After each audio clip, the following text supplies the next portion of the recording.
बे समाव चिरां पुलिस बिफाननि मोनसे गेदेर जाफुंसारनाय। साइबार दायनिगिरि हमनो हादों चिरां पुलिसा।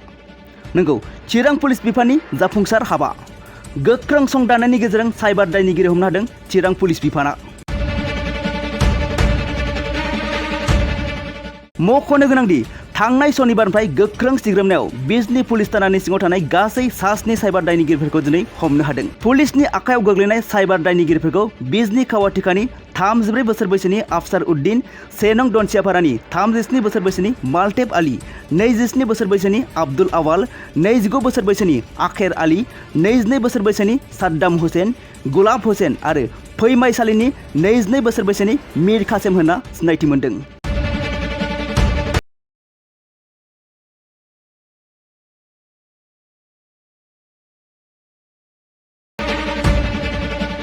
पुलिस बिफाना गोख्रों सिग्रोमनायनि गेजेरजों AS19W2199 नम्बरनि गंसे टाटा टियागो, AS01QC 0737 नम्बरनि गंसे एल्ट' K10, नम्बर गैयै गंसे हियुन्डे i20 गारि आरो गुबुन गुबुन सुबुंफोरनि मुङाव थानाय micro' ATM machine, ATM card आरो बेंक एकाउन्ट सिम कार्ड मबाइल फन बोखांनो हायो।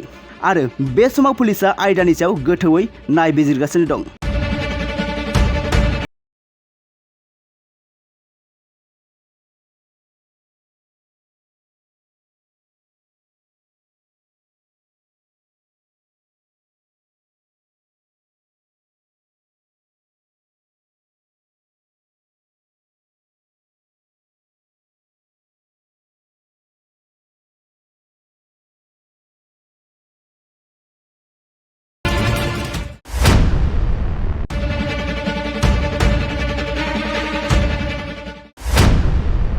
बे समाव चिरां पुलिस बिफाननि मोनसे गेदेर जाफुंसारनाय। साइबार दायनिगिरि हमनो हादों चिरां पुलिसा। नंगौ, चिरां पुलिस बिफाननि जाफुंसार हाबा। गोख्रों सं दानायनि गेजेरजों साइबार दायनिगिरि हमनो हादों चिरां पुलिस बिफाना।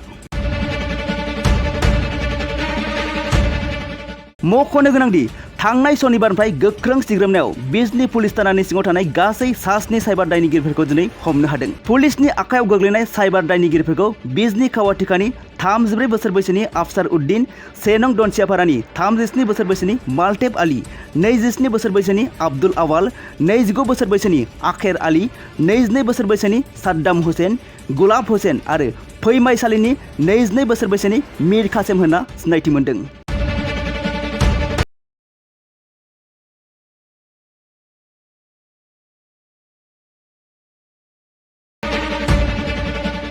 पुलिस बिफाना गोख्रों सिग्रोमनायनि गेजेरजों AS19W2199 नम्बरनि गंसे टाटा टियागो, AS01QC 0737 नम्बरनि गंसे एल्ट' K10, नम्बर गैयै गंसे हियुन्डे i20 गारि आरो गुबुन गुबुन सुबुंफोरनि मुङाव थानाय micro' ATM machine, ATM card आरो बेंक एकाउन्ट सिम कार्ड मबाइल फन बोखांनो हायो।